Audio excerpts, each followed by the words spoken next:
chapter number 5, attention and perception.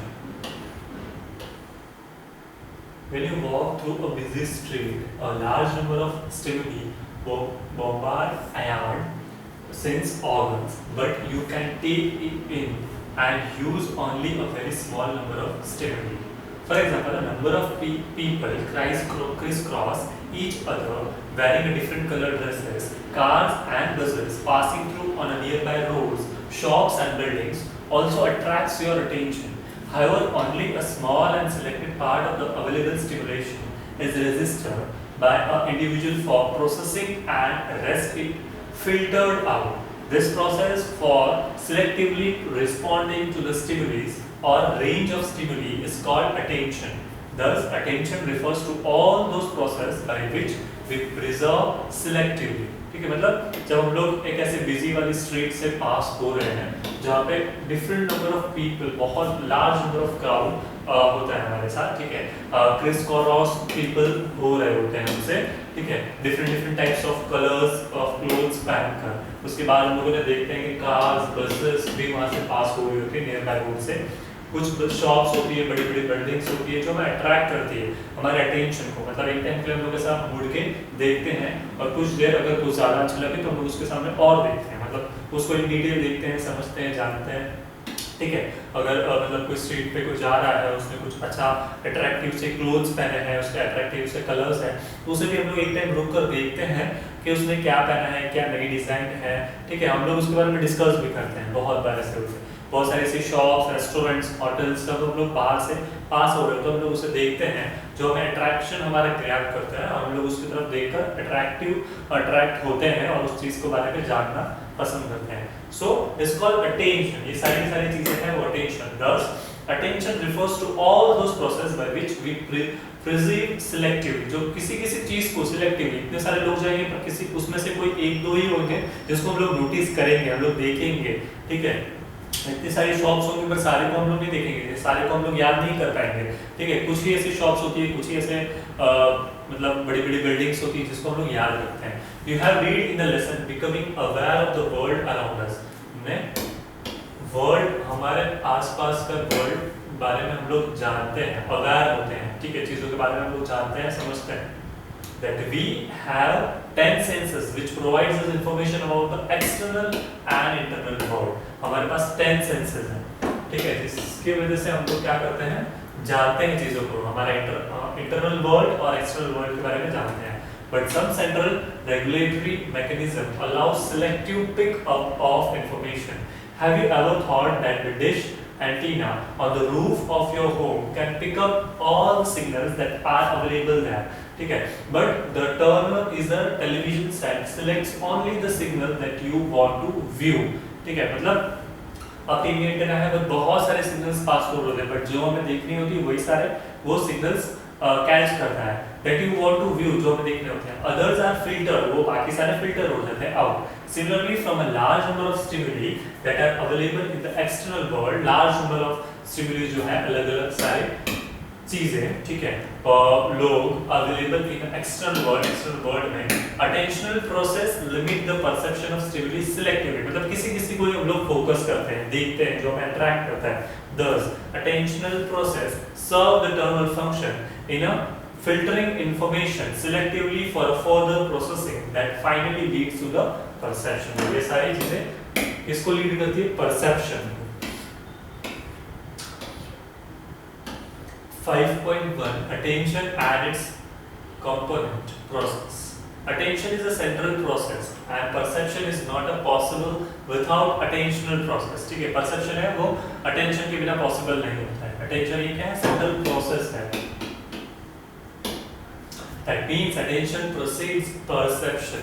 Attentional process serve various function in the organization, ठीक है, ये serve करता है different functions in the organization for our perceptions and other cognitive functions.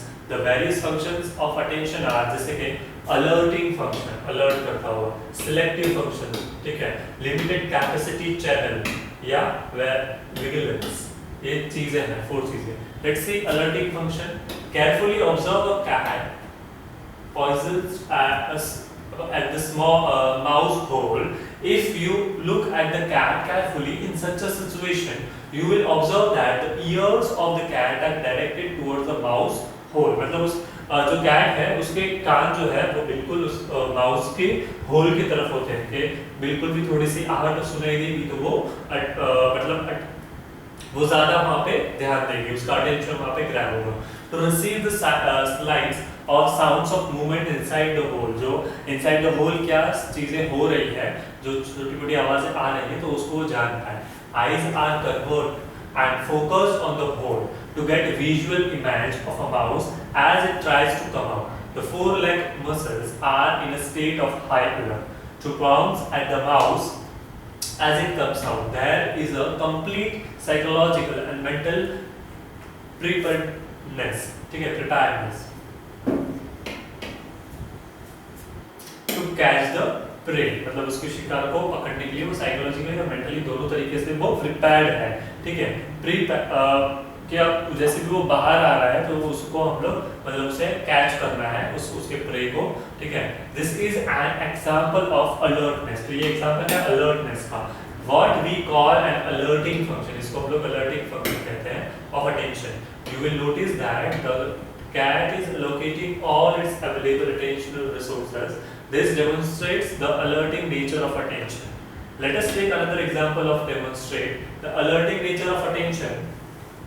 When the teacher asks the student in the classroom to pay attention to what he is teaching, it means that the student can voluntarily create condition that preparing him or her to receptive and alert in the class. Attention in this sense refers to the state of focused awareness where readiness to respond. If asked some question, distraction occurs when some interference, loud noise prevents the individual to continue with the ongoing task. मतलब जब teacher कहते हैं कि अब आपको ध्यान रखना है, मतलब वो बहुत ज़्यादा कॉन्शियस हो जाएगा, उसका ध्यान मतलब इस तरफ ही होगा कि कभी कोई क्वेश्चन आएगा और मतलब उसको रिप्लाई देना होगा। सो इस वजह से क्या होगा कि जो अनवांटेड जो नॉइज भी आ रहा होगा तो उससे भी वो मतलब इग्नोर करेगा और उसके ऊपर फोकस करता रहेगा उनकी बातों पर कि ये कब मेरे लिए कोई क्वेश्चन आने वाला है। ठीक है, awareness of readiness to respond. ठीक है, if asked some question, distraction occurs when some interference, अगर किसी भी मतलब किसी का और एक्सटर्नली किसी का इंटरफेरेंस हो रहा है, जैसे लाउड नॉइज आ रहा है बाहर से वगैरह वगैरह, बट फिर भी हमारा ध्यान पूरा की पूरा वहाँ पे होगा कि अभी कभी भी हमें लिए कोई क्वेश्चन आ सकता है। Prevents the individual to continue with the ongoing task, prevent करता है। ठीक है, सिलेक्टिव फंक्शंस, कभी बहुत बार मतलब यहाँ पे ऐसा भी है जैसे कि बाहर से कोई आवाज आ रही है तो हमारा ध्यान मतलब उस तरफ भी जाता है। ठीक है, सो फिर वहाँ पे जाता है, फिर वापस हमें याद आता है कि हमें मतलब यहाँ पे ध्यान देना है। So we once again focused here, मतलब अगर हमें बोला जाता है कि ध्यान दो तो we used to give a focus. ठीक है, हम लोग ध्यान देते हैं और सडनली कोई बाहर से आवाज आती है इन बिटवीन, सो हमारा ध्यान वहाँ पे भी होता है समटाइम्स, ऐसे भी सिचुएशंस होती है। ठीक है, ऑनगोइंग टास्क पे कंटिन्यू मतलब होता भी है और समटाइम्स कभी-कभी ध्यान बाहर भी जाता है। Selective functions, the most important function of attention is the selectivity. Selectivity refers to the process by which attention is focused on stimuli of ongoing interest and other stimuli are ignored. ठीक है, जो मतलब खुद के interest की चीज है, selective किसी एक चीज पे हम लोग फोकस कर रहे होते हैं। ठीक है, बड़े से मॉल में जाते हैं बट इतने बड़े मॉल में भी बहुत सारी चीजें होने के बाद हम लोग किसी एक पर्टिकुलर चीज पे ध्यान देते हैं। ठीक है, एक पर्टिकुलर चीज को हमारी आइज मतलब हम लोग उस चीज को देखते हैं या ढूंढते हैं, हमें कोई चीज खरीदनी होती है तो लाइक दैट सिलेक्टिव अटेंशन होता है। एक्ट्स एज अ फिल्टर, बाकी सारी चीजों को इग्नोर करते हैं। ठीक है, मतलब एक पर्टिकुलर चीज हमें अगर कोई फूड आइटम लेना है, सो बाकी सारे दूसरे जो डिफरेंट डिपार्टमेंट्स हैं उसे हम लोग क्या करेंगे, फिल्टर कर देंगे, उसकी तरफ नहीं जाएंगे और एक पर्टिकुलर फूड आइटम वाली जहाँ पे फूड आइटम अवेलेबल है वहाँ पे पहुँचेंगे। That allows some information in and another unwanted out. The best example of selective attention is that of tea party effect. Is selectively listening, generally referred to as a cocktail party effect. इन्होंने ये example देकर समझाया T party वाला। You are in a tea party organized by your friend. हम लोग एक T party में हैं जो उसके फ्रेंड ने हमारे फ्रेंड ने ऑर्गेनाइज किया। You will observe that in such parties people take some snacks and cup of tea and stand and chat in small groups of 4 or 5 people. Generally क्या होता है कि टी लेंगे, कुछ स्नैक्स साथ में लेंगे और 4-5 का ग्रुप बनाकर वो डिस्कस चल रहा होता है, ठीक है, उनके चैटिंग मतलब बातचीतें चल रही होती है। You are busy chatting with your friend in such a one group, और इसी तरीके के एक ग्रुप में हम लोग भी बातचीत कर रहे होते हैं। When conversation was going on, you suddenly hear someone mentioning your name in one of the adjoining group। मतलब जब कन्वर्सेशन हमारे ग्रुप में चल रहा है, सडनली हमें हमारा नाम सुन देता है किसी और ग्रुप में कि वो लोग कुछ डिस्कस कर रहे हैं जिसमें उसने मेरा नाम लिया, ठीक है। Your attention is diverted. Your attention is diverted from your friends to whom you were talking to the group from where you heard your name। हमारा अटेंशन डाइवर्ट हो जाएगा, जहाँ से हम लोग बात कर रहे हैं अभी हमारा ध्यान यहाँ पे नहीं होगा, हमारा ध्यान उन लोग की तरफ चला जाएगा, उनके ग्रुप की तरफ कि वो लोग क्या बात कर रहे हैं जहाँ पे मेरा नाम दिया गया। Your friend is still talking to you, हमारा फ्रेंड फिर भी हमारे साथ ही बात कर रहा था, but your attention is diverted to the other side of to listening what someone there is saying about you। मतलब सामने वाला पर्सन क्या बोल रहा है, हम लोग उसको जानने के लिए उत्सुक रहेंगे, हम लोग उसकी तरफ ही ध्यान लगाकर खड़े रहेंगे। हमारा ध्यान यहाँ पे होता है, हमारी आईज यहाँ पे होती है, बट हमारे कान, हमारा अटेंशन जो है, मेंटल अटेंशन, वो हमारा कहाँ होगा कि वो ग्रुप पे होगा। You pause that you are listening to what your friend is talking, but you are unable to register anything। This example demonstrates that we can selectively attain to one task at a time। The ongoing task in this case is ignored।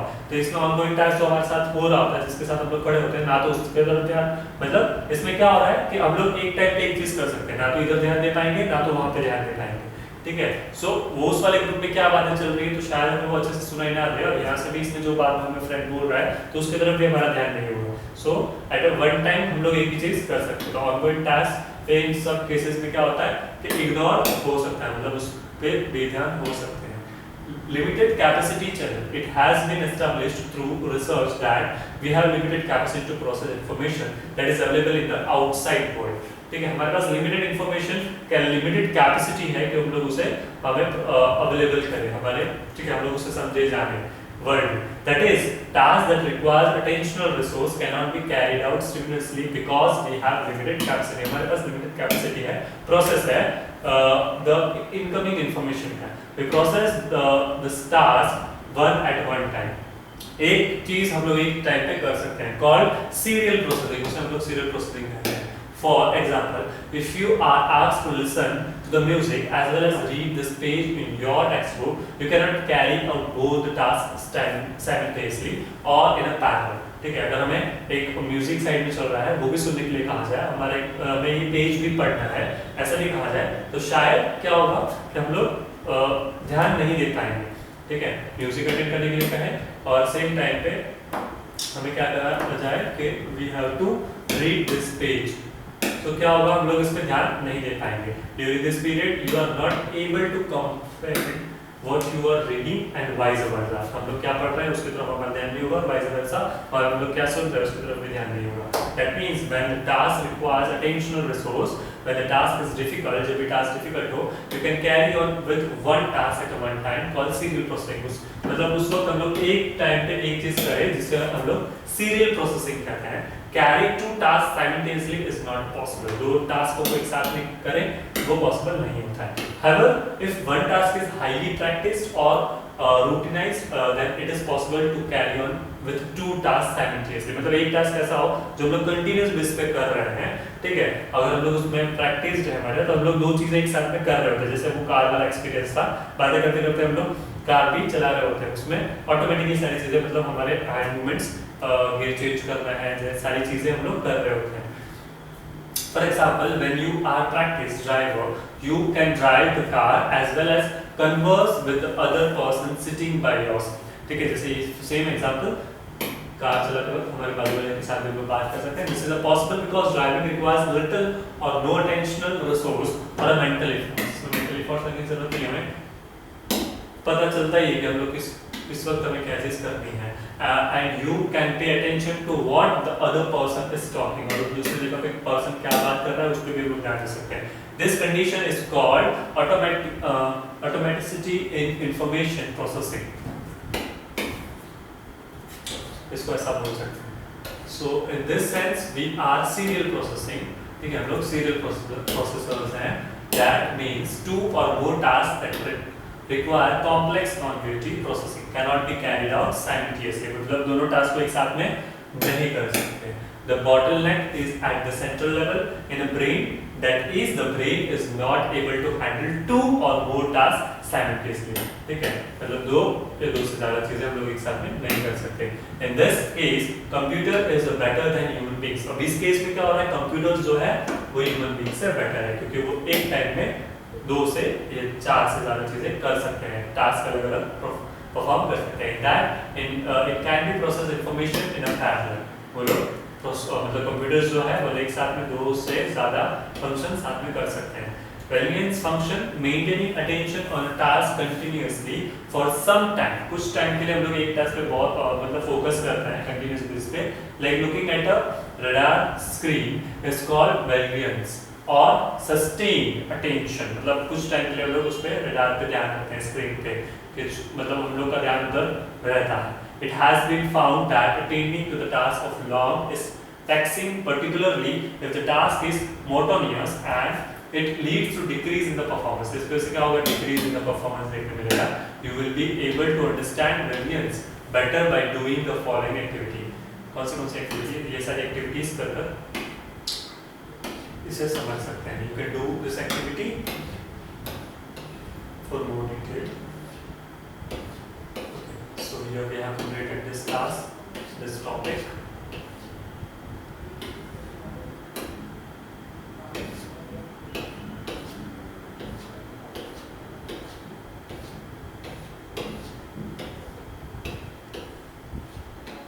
Attention and its component process. 5.1. 5.2. Creating a world of reality perception. We live and deal with a 3-dimensional world which contains objects of different shape, forms, size and colors. हर एक चीज़ हमारे इर्द गिर्द जो भी चीज़ें हैं वो different objects, उसके different size, form, size, colour सबके अलग अलग. Generally, our experiences of external world is quite accurate and error free. ठीक है, एक्यूरेट है और एरर फ्री है. हमारा जो एक्सपीरियंस है एक्सटर्नल वर्ल्ड के साथ का, हर एक चीज़ के बारे में हमें एक्यूरेट चीज़ें पता है और एरर फ्री है, मतलब किसी में डाउट नहीं है. However, we do encounter illusion, pursuing a rope in a night as a snake. To survive and live in this world, we must get accurate information from our environment. This information is gathered by our sense organs. ये सारी information कहाँ से हम gather करते हैं, हम लोग इकट्ठे करते हैं हमारे sense organs को, पता चलती है, right? अगर हम लोग कोई चीज़ देख भी रहे हैं, सुन भी रहे हैं, तो ये somewhere हमारे sense organs की वजह से हम लोग देख पा रहे हैं, सुन पा रहे हैं, feel कर पा रहे हैं. This information is gathered by our sense organs. 10 in all. 8 of these are external. 8 सारे विजन से लेकर audition, smell, taste, pain, cold, warm, touch, ये 8 जो है एक्सटर्नल, एंड 2 इंटरनल और डेप्थ सेंसर जो है वेस्टिबुलर एंड काइनेस्थिक. ठीक है, ये 2 इंटरनल है. Let's see, you have already studied the chapter on sensory process, the becoming aware of the world around us, and is the section you will learn about the perception. ठीक है, हम लोग ने aware हुए चीजों के बारे में, perception. How do we construct a world of reality from the information that we receive from our sense organs. ठीक है, जो हमारे सेंस ऑर्गन्स थ्रू हम लोग जो चीजों को देखते हैं, समझते हैं, वो reality. How do we construct a world of reality, reality कैसे कंस्ट्रक्ट करते हैं. ठीक है, the difference between sensation and perception is not clearly mentioned. Difference between sensation और परसेप्शन, इन दोनों के बीच का मेंशन नहीं है. ठीक है, डिफरेंस क्या है. Where one ends and the other starts is habitual. एक जब खत्म होता है वहाँ से दूसरा स्टार्ट हो रहा है. The division between sensation and perception is made for the sake of scientific analysis. It's a part of scientific analysis. Most psychologists treat perception as an interpretation of sensation. Psychologists generally perception को interpretation of sensation कहते हैं. For the purpose of scientific investigation, we consider the sensory system to include perception of stimulation by sensory organs, transmission of neural impulses through afferent neurons, and reaching the appropriate area in the cerebral cortex. जैसे कि visual stimulation reaching occupational lobe in the cerebral cortex, ठीक है। हम लोग जो चीज़ों को देख रहे हैं, समझ रहे हैं, ठीक है, हर एक चीज़ जो हमारे सेंस ऑर्गन्स से जुड़ी हुई है, सेंसरी ऑर्गन्स ट्रांसमिशन हो रहा होता है, ठीक है, neural impulses through afferent neurons and reaching the appropriate area in the cerebral cortex, ठीक है। मतलब हर एक चीज, जैसे हम लोग देख रहे हैं कोई चीज, वो चीजें हम लोग क्या कर रहे हैं, सब समझ रहे हैं, जान रहे हैं थ्रू अवर माइंड, जो ठीक है, हमारे ब्रेन थ्रू चीजों को समझ रहे हैं और अकॉर्डिंगली सेंस ऑर्गन्स थ्रू उसको उसका रिएक्शन भी बाहर आ रहा होता है। न्यूरॉन्स इसमें पार्ट एक अच्छा चीज यूज किया है, affect neurons, affect neurons and reaching the appropriate area, जिस जहाँ पे जाना चाहिए वहाँ पे वो पार्ट में जाता है। In this section, you will study how our sensory system gathers information from the external and internal world। इस सेक्शन में हम लोग क्या देखेंगे कि एक्सटर्नल इंटरनल वर्ल्ड से हम लोग हमारे सेंसरी जो सिस्टम है किस तरीके से इंफॉर्मेशन गैदर करती है। Further by taking into account past experience, या तो फिर पास्ट एक्सपीरियंस के बेसिस पे हम लोग चीज़ों को मतलब इंफॉर्मेशन गैदर करते हैं, नॉलेज के बेसिस पे, मेमोरी के बेसिस पे, motivation, culture, background, beliefs and attitudes, ये सारी चीजें की वजह से हम लोग चीज़ों को हमारा परसेप्शन होता है, ठीक है, जानते हैं, समझते हैं और अकॉर्डिंगली हमारा परसेप्शन रहेगा। From internal system the brain makes senses out of signals that receives from different senses organ. Different sense organ से जो हमें सिग्नल्स मिलते हैं वो हमारे ब्रेन उसको समझता है, जानता है और अकॉर्डिंगली रिएक्शन देता है। Thus, how we receive information from the external world and with the help of internal system we construct a world of reality। तो accordingly हम लोग क्या कंस्ट्रक्ट करते हैं, हमारा world of reality. This is as well as study in the perception। We have already considered the role of attention in a perception, ठीक है, हमने ये देखा है। Thus, multiply and complex nature of stimulation is available to us from the external world, and with the operation of attentional process we selectively receive some information, ठीक है, कुछ ही चीज़ों को हम लोग मतलब जो हमारा अट्रैक्ट करता है हम लोग कुछ चीज़ें, ठीक है, तो उन सारी चीज़ों को हम लोग क्या करते हैं, सिलेक्ट, जो हम लोग ने सिलेक्ट किया होता है हमारी ज़रूरत की चीज़ें जिससे हमें फ़ायदा होने वाला होता है, हमारे मतलब का होता है। Process we selectively receive some information and filter out the rest, और बाकी सारी चीज़ों को हम लोग क्या कर देते हैं, फिल्टर कर देते हैं, मतलब उसको ध्यान नहीं देते हैं, जो हमें ज़रूरत है उसके तरफ हम ध्यान देंगे। In the following paragraphs you will study some important aspects of perception। 5.3 Perception of shape। The term shape and form are often used interchangeably, ठीक है। The study of shape perception raises many questions,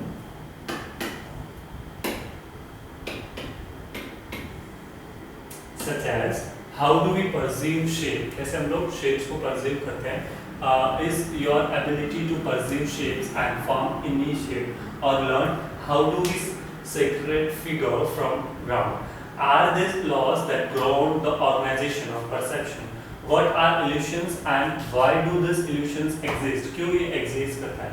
These are some questions that we shall try to explore in this section। Let's see how do we perceive shapes, कैसे हम लोग shapes को समझते हैं, या आपकी बुक में आप क्लियर देख सकते हैं, इसे डिफरेंट टाइप्स ऑफ शेप्स हमें दिए गए हैं, ठीक है, ट्रायंगल, स्क्वायर, सर्कल, यहाँ पे देखो ये डिफरेंट शेप्स हैं, ठीक है, अपवर्ड, डाउनवर्ड, सो आप ये सारे शेप्स को देखिए और समझिए accordingly.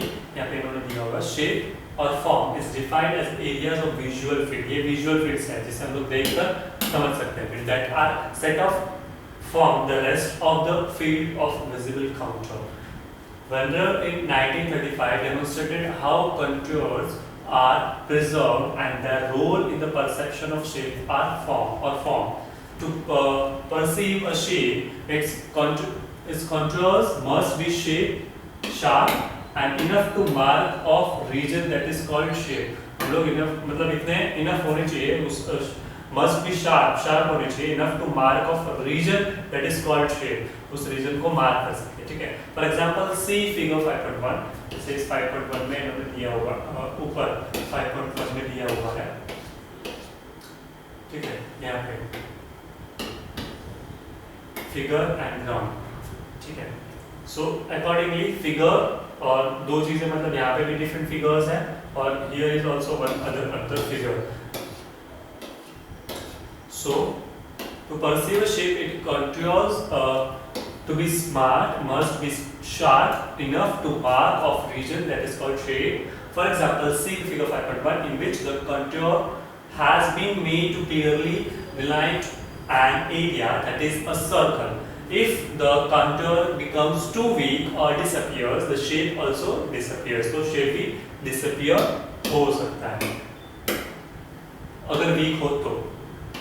Figure and ground. Imagine if figure ground segregations was not there, how confusing the world would have been for us. Perhaps perpetual organization would not be possible.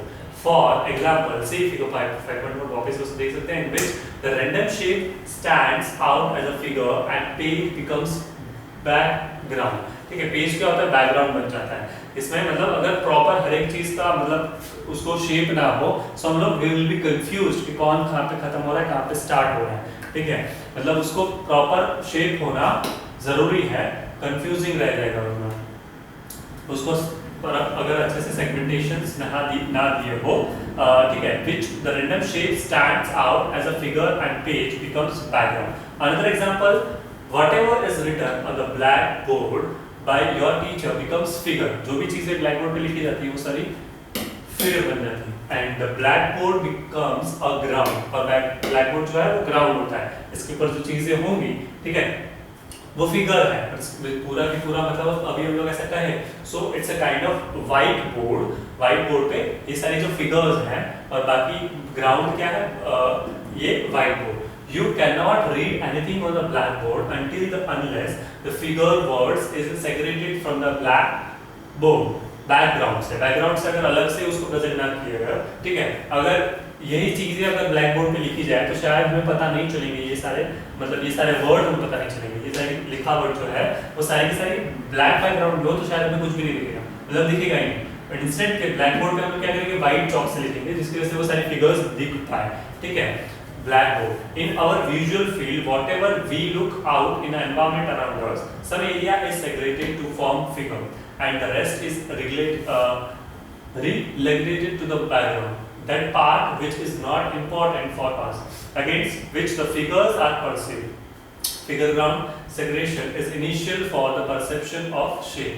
It is not only the characteristics of visual perception; it is there in all senses modulates. For example, when you listen to the music, the vocal part of the music, what a singer sings becomes figure.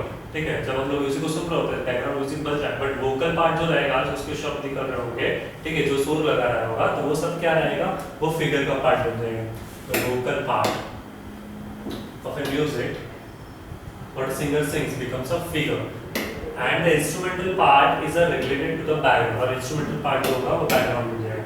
If the listener is interested in the instrumental part figure of the music, then the vocal part becomes ground. तो जो जिसको जिस चीज में interest हो, किसी को music उसके बैकग्राउंड म्यूजिक में इंटरेस्ट है तो उसके लिए जो वोकल पार्ट रहेगा वो बैकग्राउंड बन जाएगा, और जिसको वोकल वाले पार्ट में इंटरेस्ट रहेगा सो उसके लिए इंस्ट्रूमेंटल जो होगा वो बैकग्राउंड बनेगा. Let us know how this occurs. The distinction between figures and background is presented below. The figure has a shape. और figures को क्या होता है, shape होता है. ठीक है, अगर वो गाना भी गा रहा है तो उसको उतार चढ़ाव रहेंगे, उसमें सुर लगेंगे. While the ground is relatively shapeless. Ground जो रहेगा वो shapeless रहेगा. The ground seems to be extend behind the figure. वो behind रहेगा. The figure has some of the characteristics of thing, whereas the background appears like unformed material. Background क्या रहेगा, unformed material रहेगा, और इसमें कुछ characteristics रहेंगे जो हमें attract कर रहे होंगे, जो हम लोग जिसमें हमें interest रहेगा. The figure usually tends to appear in the front, the ground behind. ये appear रहेगा front में और ground के behind में, ground behind में. The figure is more impressive, meaningful and better remembered. और जो वो figure रहेगा वो impressive रहेगा, meaningful होगा और उसे अच्छे से remember भी कर सकते हैं. So this is all about background and figure. 5.4 The determinants of figure ground organization. The Gestalt psychologist in Germany principally Koflaka and Weidenmohr, propose that the brain has the initiate capacity for organizing perceptions there. They identified the laws of organization which determine the way in which we perceives the object. जिस तरीके से हम लोग किसी object को perceive करते हैं, कैसे देखते हैं, कैसे उसको समझते हैं, ठीक है. They maintain that electrical fields in the brain are responsible for organization of perception. ठीक है, मतलब ये सब किसके लिए इलेक्ट्रिकल फील्ड्स मेंटेन करते हैं? Brain are responsible for organisation of perception को ऑर्गेनाइज करने के लिए. They were also interested in exploring figure को एक्सप्लोर करने के लिए. The distinction, what makes figure stands out against a background, किस तरीके से मतलब ये फिगर खड़ा रहता है against the background. Let's see. Laws of perceptual organization, good form, law of pregnance. This law state that perceptual organization will always be good, as the prevailing conditions allow the simplest organization requiring the least cognitive efforts will always emerge. Pregnance means that we perceive the simplest organization that fits the stimulus pattern. ठीक है, इस तरीके की pattern follow करता है ये. इसमें as a prevailing condition allows the simplest organization requiring the least cognitive efforts. This is the important part. Will always emerge. ये हमेशा emerge रहता है. ठीक है. Pregnance means that we preserve the simplest organization that fits the stimulant pattern. एक pattern को fix करता है. ठीक है, simplest organization उसको हम लोग इस तरीके से कहा है. फिर है proximity.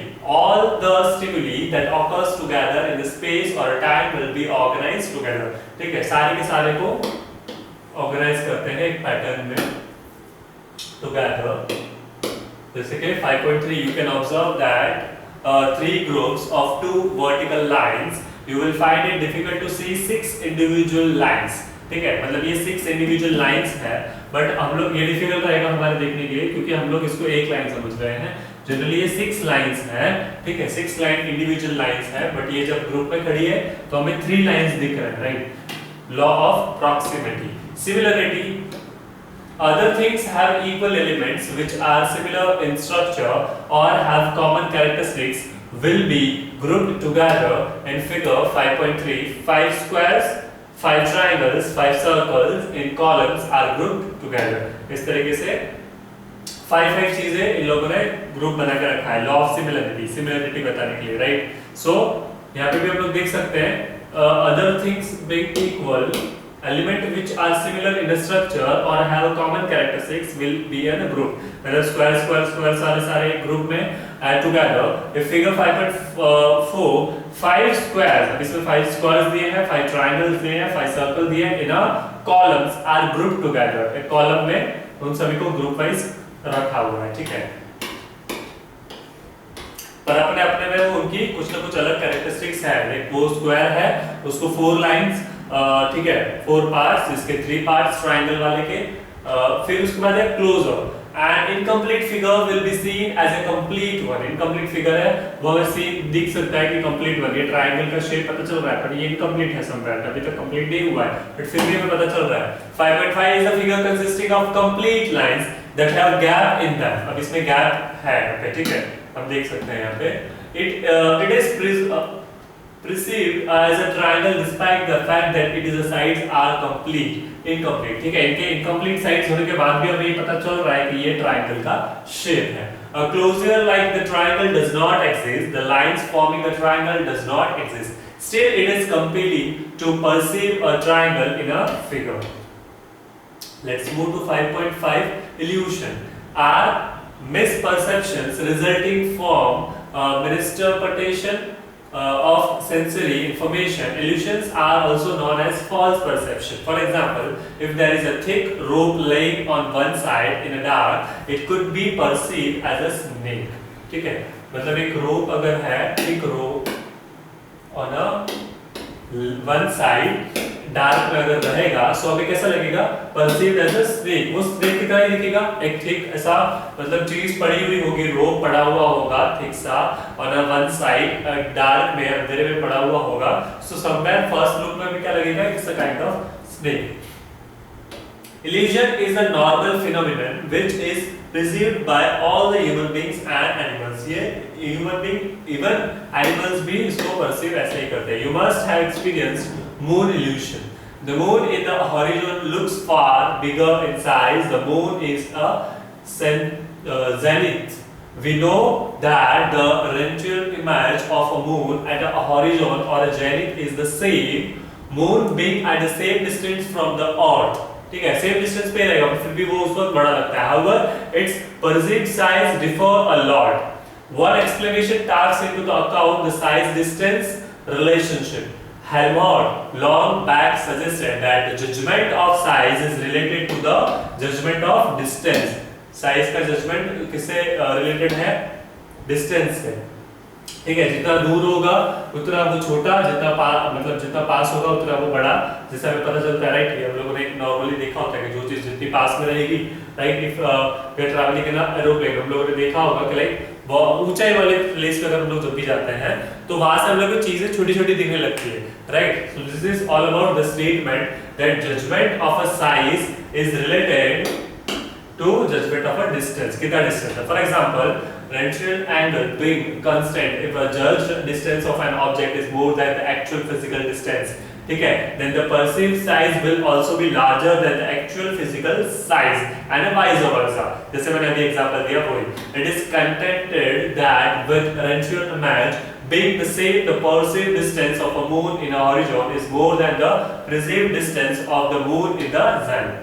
Thus, the perceived size of the moon will be larger at the horizon than the zenith. इस तरीके से मतलब वो उस वक्त मून भी मतलब बड़ा लगता है. इन्होंने ये वाला एग्जांपल दिया है उसी से रिलेटेड, लाइक जितनी चीज जितना पास में होगा, ठीक है, जितना भी डिस्टेंस कम होगा उतनी वो चीज बड़ी लगती है, और वही चीज जितनी दूर होगी उतनी ही वो चीज छोटी भी दिखती है, उसकी साइज भी छोटी लगती है.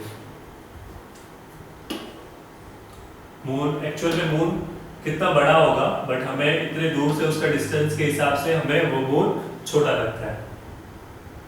Geometrical illusion, there are quite a few illusions that can be demonstrated by drawing some lines. These are called geometrical illusions. जो लोग lines वगैरह यूज कर बनाते हैं. The most famous is the Mueller-Lyer illusion. ठीक है, Lyer illusion. Figure 5.6 comes of the geometrical illusions. 5.6. This is geometrical illusions. Two lines are drawn equally. Two lines are drawn equal. ठीक है, equal, और यहाँ पे भी इस तरीके से, और यहाँ पे ये जो लाइन है, ठीक है.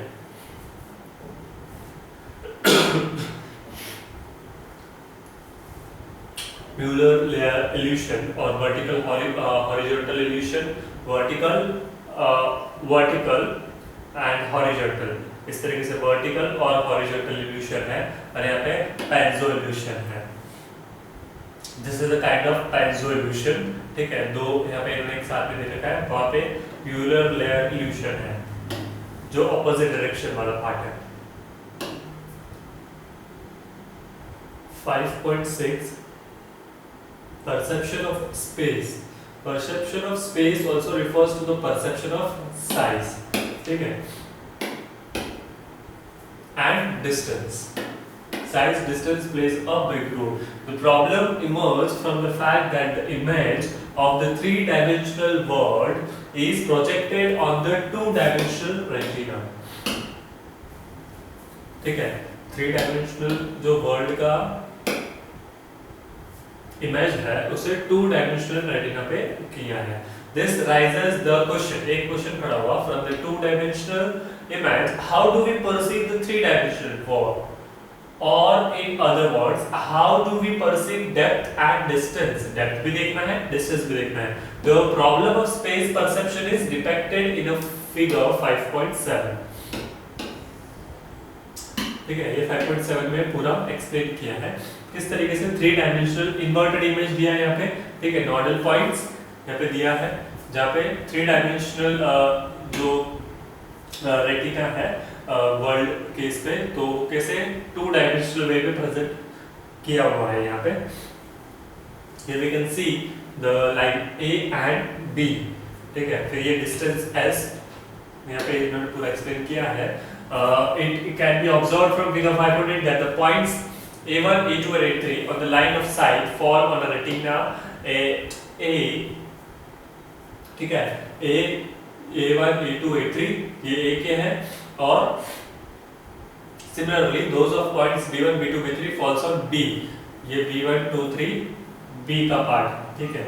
उसके बाद on the retina, फिर the image of external object on the retina is inverted। अब ये invert होता है। The available information on retina can only indicate the direction of these points in a space, but not in only any obvious manner about distance from eye. That is the location of A1, A2 and A3 or B1, B2 and B3, ये location, ठीक है। Let's see. However, in our day-to-day experience, we know that our perception is about depth and distance are quite accurate. Depth भी देखते हैं हम लोग और distance भी देखते हैं। If our judgment about the depth and distance were not accurate, अगर ये accurate नहीं रहते हैं, we would be counting, ठीक है, counting with the objects in the external world, external world के साथ counting रहेगा। We cannot drive bicycle or scooter if our judgment of depth and distance are inaccurate। अगर depth का और distance का हमें अगर ध्यान नहीं है, पता नहीं है, तो हम लोग ड्राइव नहीं कर पाएंगे, मतलब ये प्रॉब्लमेटिक रहेगा, ठीक है, एक्सटर्नल वर्ल्ड के साथ। The problem is that how do we accurately perceive space?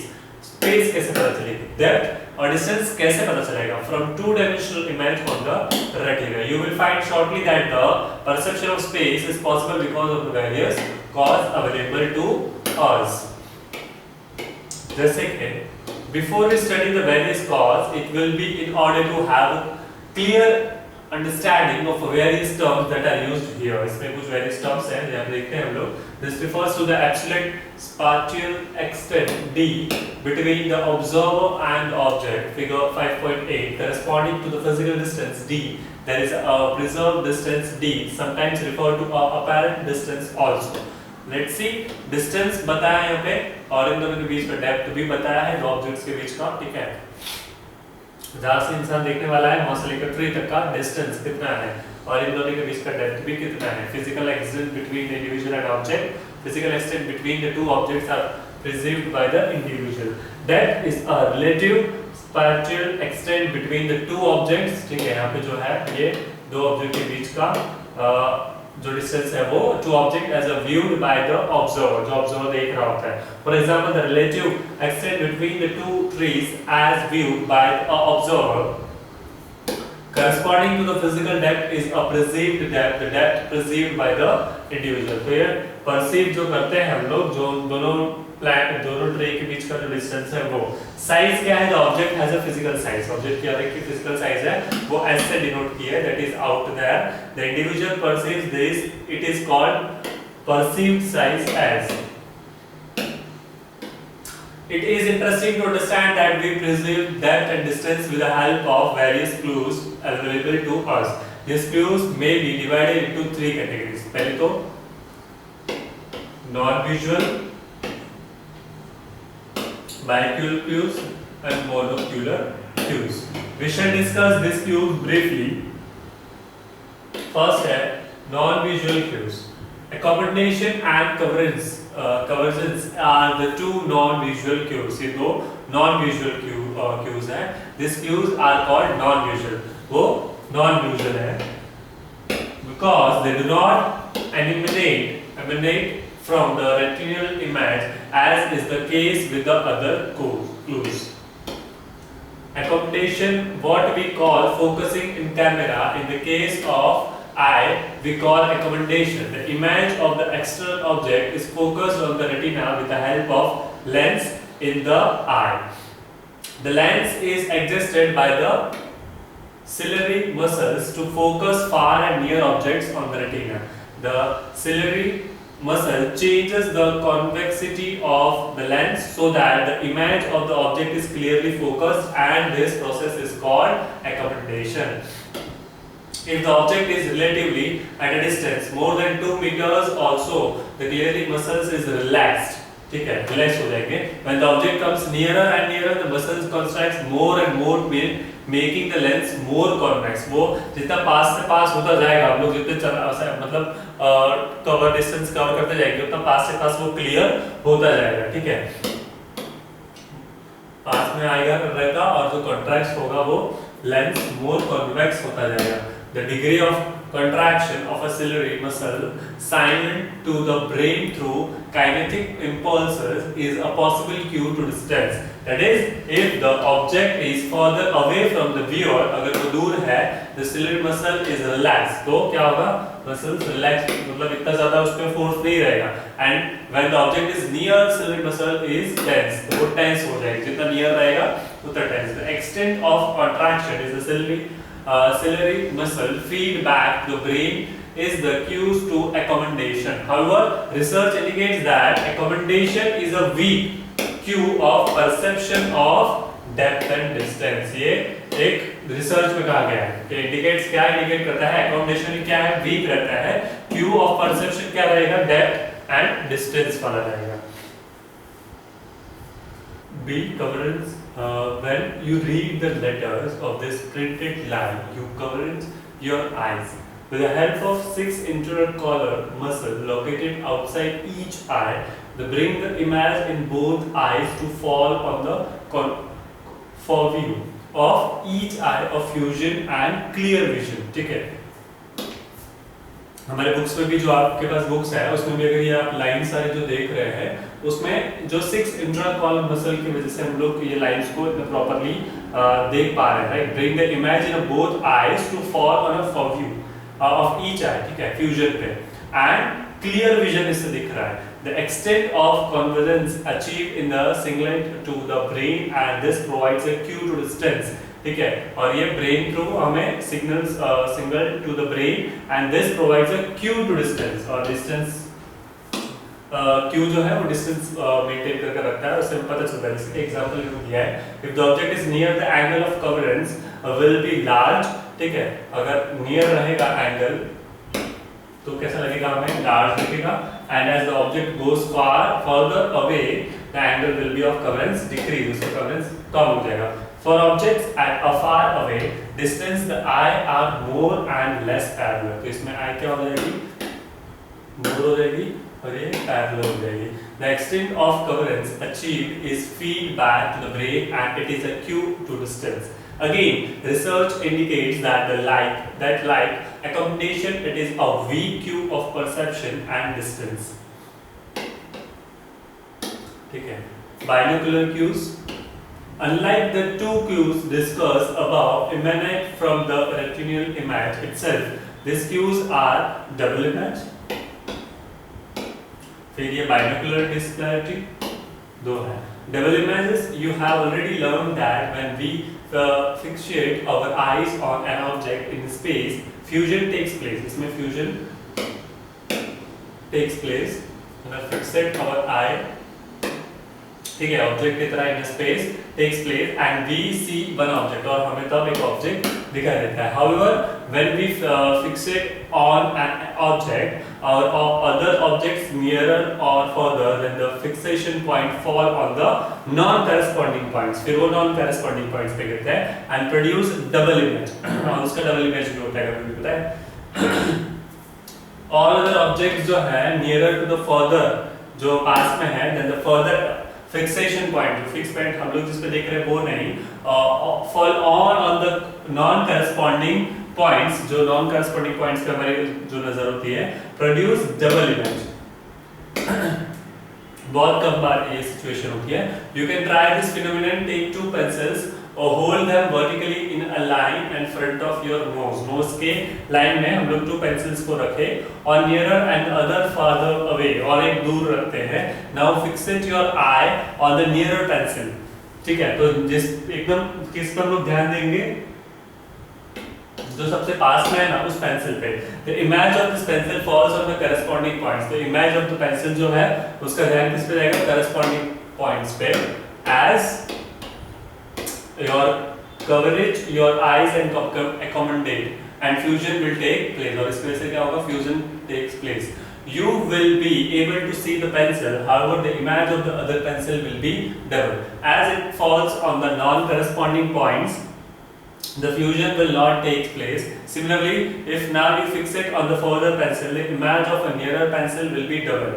इस वजह से near pencil का image double हो जाएगी.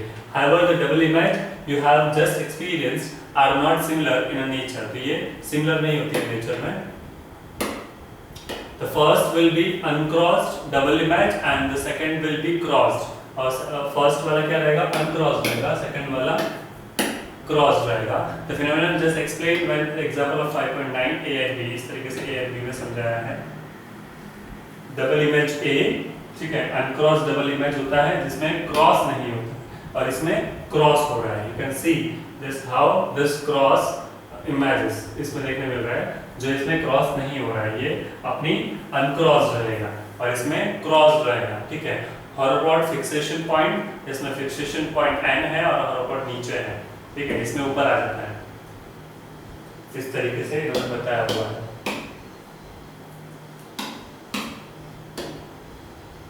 Double image A uncross B and cross left L left eye, right R जो है राइट साइड का है और ये नियर का, जैसे पेंसिल का इन्होंने एग्जांपल दिया वैसा ही इसका एग्जांपल है तो बताया.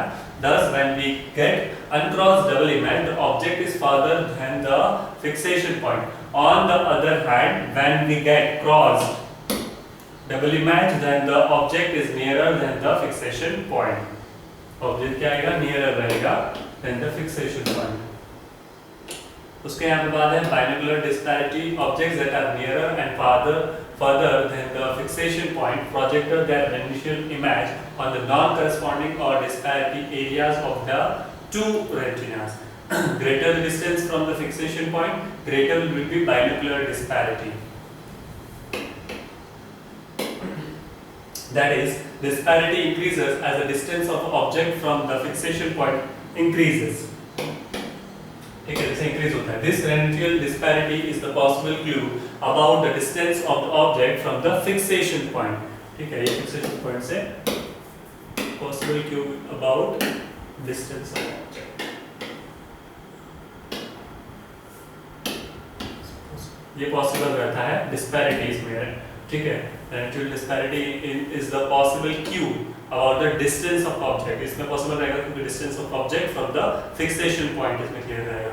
Molecular clues कैसे होते हैं? Clues are also called pictorial clues because they include the kind of depth information, इसमें सारी depth information रहेगी found in the photographs and paintings, जो photographs और paintings में होती है. These clues are extensively used by the artists. Generally ये artists use करते हैं in their painting. These clues are interposition, aerial perspective, linear perspective, lights and shadows, familiar size, ये सारी चीजें, texture, density, gradient, ठीक है. Let us consider these clues briefly. जैसे interposition है when an object A partially blocks another object B, the object's block is perceived farther away than the object blocking. ठीक है, A और B है और एक दूसरे को मतलब एक ब्लॉक कर रहा है दूसरे को.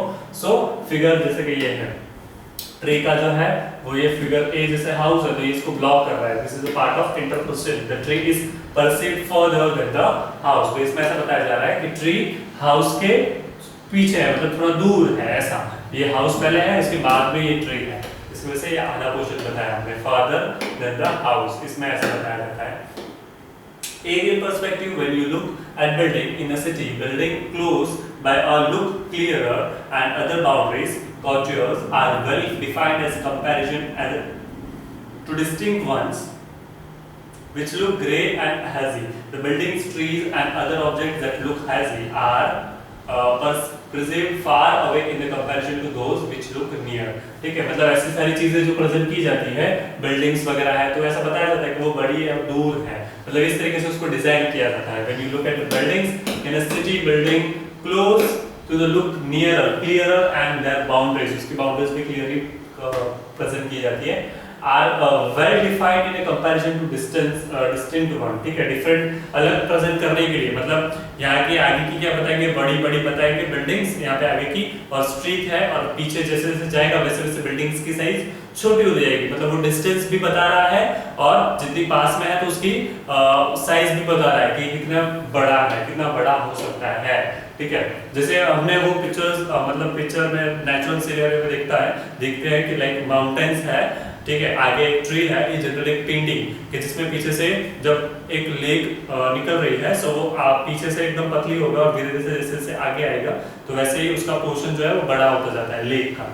उसी तरीके से linear perspective where parallel lines recede into the distance as real road track, they coverage towards a point in your retinal image, जैसे कि 5.11 further the farther away two objects are in a visual field, the closer they will appear to be the each other, ठीक है, जितना closer रहेंगे, the further away two objects are in the visual field, जो visual field में है, the closer will be appear to be reach each other. On the other hand, दूसरे side में क्या होगा, the two objects nearer to us appear further apart from the each other, वो एक दूसरे से अलग से प्रेजेंट हो रहे होंगे। This cues appears much later in the children, childrens में ये चीज प्रेजेंट की जाती है, ठीक है, आगे पीछे। Lights and shadows भी हमें पता है, we are often aware of source and direction of lights, ठीक है, it is generally from above as sunlight, जैसे sunlight है। The shadow cast by one object on other can indicate which object is farther away, ठीक है, जैसे उसका shadow जैसे गिर रहा है तो उसकी वजह से पता चलता है कि किस तरीके से उसका शेडो गिर रहा है और कौन सी चीज पास में और कौन सी चीज दूर है। उसके बाद है ई वाला फैमिलियर साइज जो है, because you know the height of your friend you can जज the distance at which he is standing, height पता है उसके हिसाब से हम लोग पता कर सकते हैं कि वो कितने दूर खड़ा है।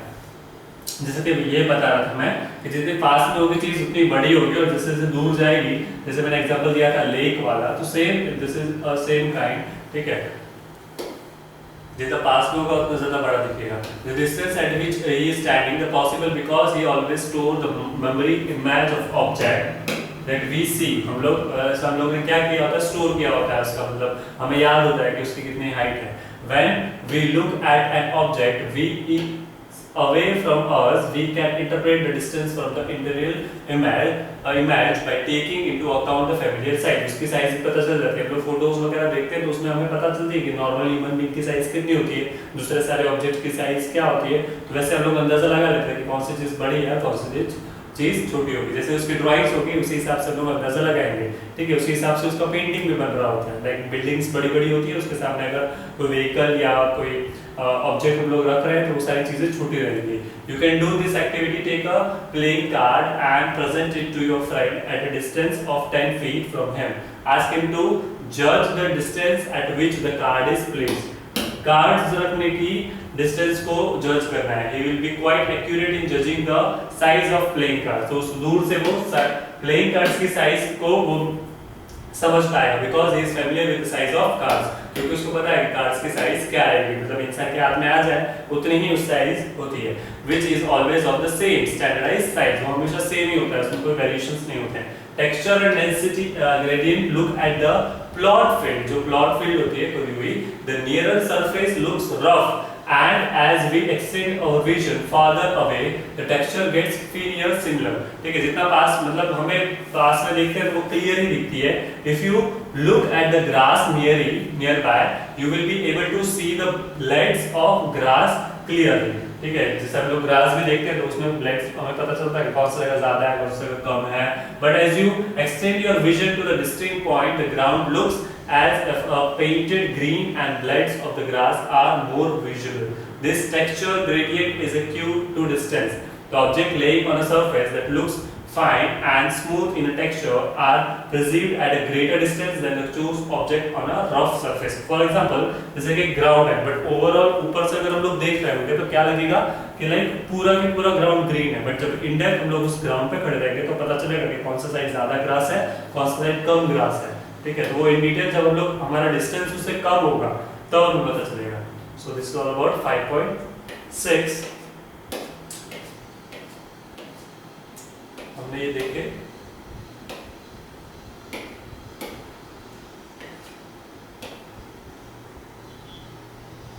painting. Okay, monocular clues, pictorial clues.